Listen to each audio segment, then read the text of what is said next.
Hello, you! I'm Ed. I'm Jordan. Welcome back to Real Thrills. Your home for everything to do with films and theme parks. Hell yeah.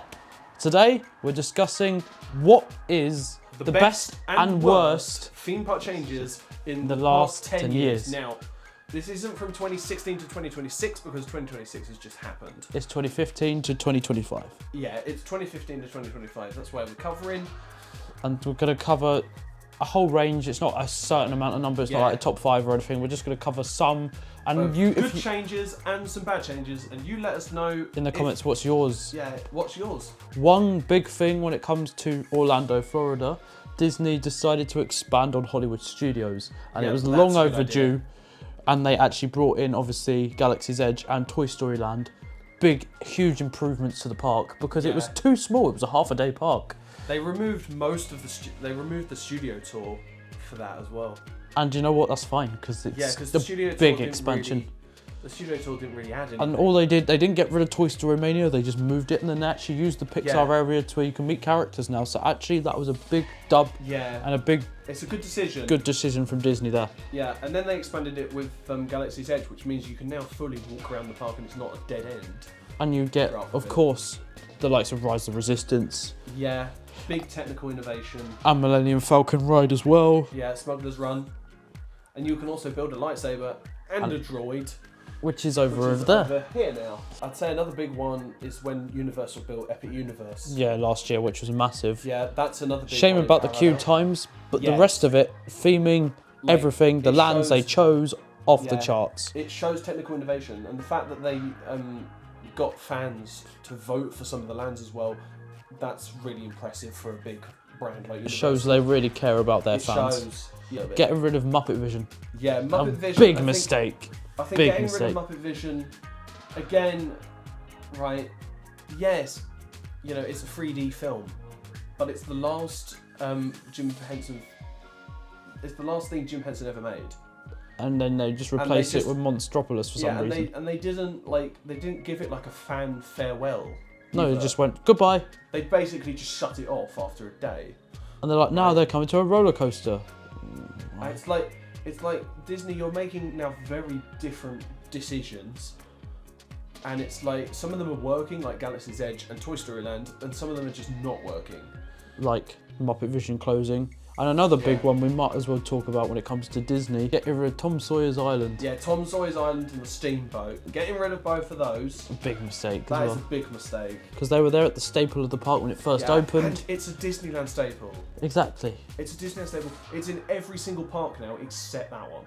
And yet they decided, no, we'll get rid of it. For some reason, to put in Cars in the Villains Land. And another big decision they really could have done, and I don't think crossed their minds, is they really could have put half of these lands in a fifth park. Not, tear up stuff that already...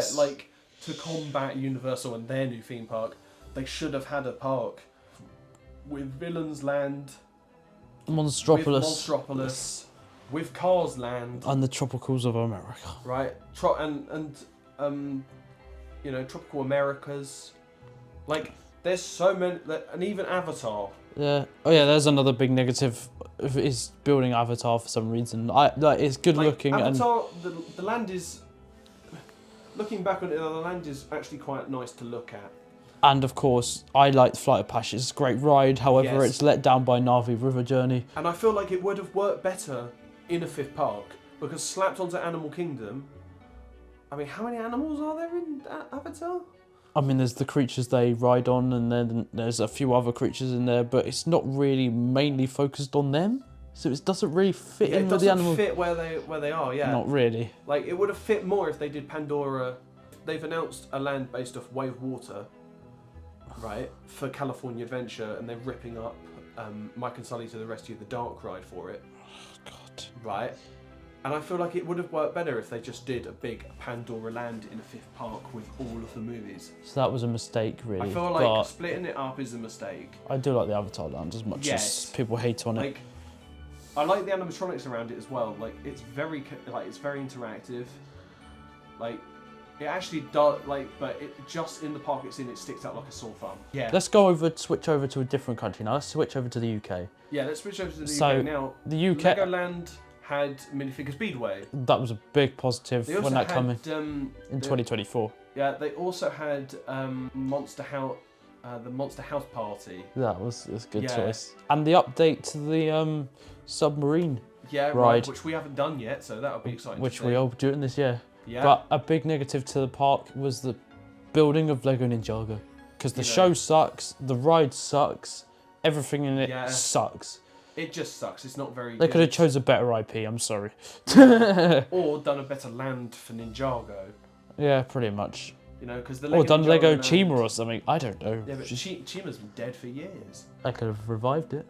Fair dues. But yeah, Ninjago just, it would make sense on paper, but the execution is terrible. I would have been more excited for the Ninjago land if it wasn't like a car park.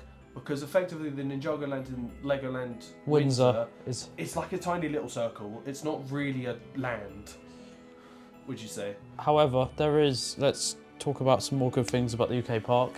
And Thorpe Park, now we can talk about that. They did have the Walking Dead stuff. They got rid of it, which was a bit of a shame. So I actually like the shooting experience we did with Thorpe Park, because that was so much fun. Yeah, they also brought back Nemesis Subterra Alton Towers did as well, so there was still Nemesis presence in the park.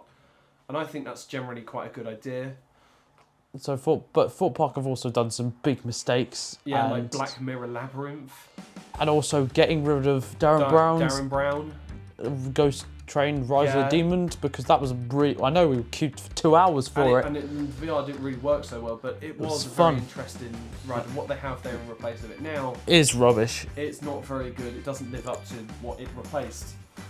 And then obviously another big mistake with the UK parks with Chessington. They've just got rid of all the zoo stuff recently. Yeah, they got rid of all the zoo stuff for IPs. They also they've cut up most of the children's part of the zoo into Paw Patrol. I mean, yeah. Okay, fair dues, right? Because obviously we've got Universal coming over here, preferably within the next 10 years. Yeah.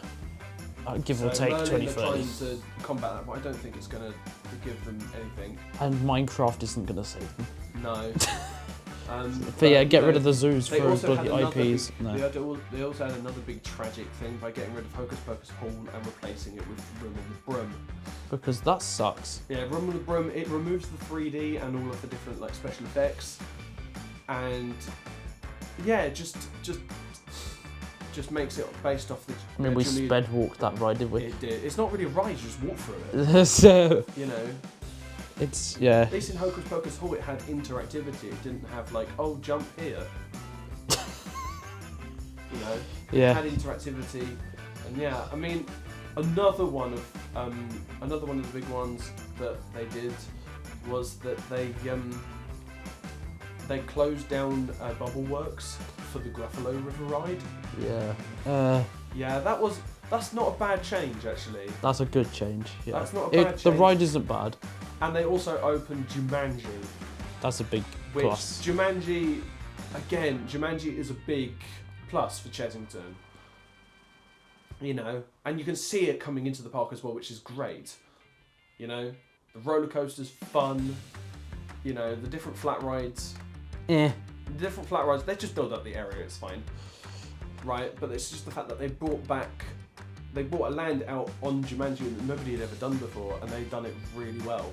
Obviously, Drayton Manor, as much as it is a disgusting cart, like flipping dead end park, they did also do Gold Rush. Yeah, that was a couple of years ago. That was quite, that's quite a big one. Yeah, and they updated it and changed it to the Wave. Yeah. The roller coaster, and changed the name and updated it, and it looks much better. It does, yeah. I think one of the biggest mistakes that the UK ones have done specifically is all the Merlin ones have changed food provider, and all the food prices are now absolutely shocking. That's why you bring your own food. Yeah, literally. To Merlin parks. It's not looking great for that. And they've cancelled another bad thing, and this will probably be the final thing of this video. Yeah. Is Merlin getting rid of all their shows? Yeah, but then to put a positive spin on that, they also did Lego Mythica in Legoland with Flight of the Skyline, which is an awesome ride. Brilliant. So, but them cancelling their shows was a huge L. Yeah, it was. Poor staff that got laid off because of that. with all that being said, I've been Ed. I think that's everything we've covered. Yes. But I've been Jordan. I've been Ed. You've been you. And that's a wrap. And that's a wrap.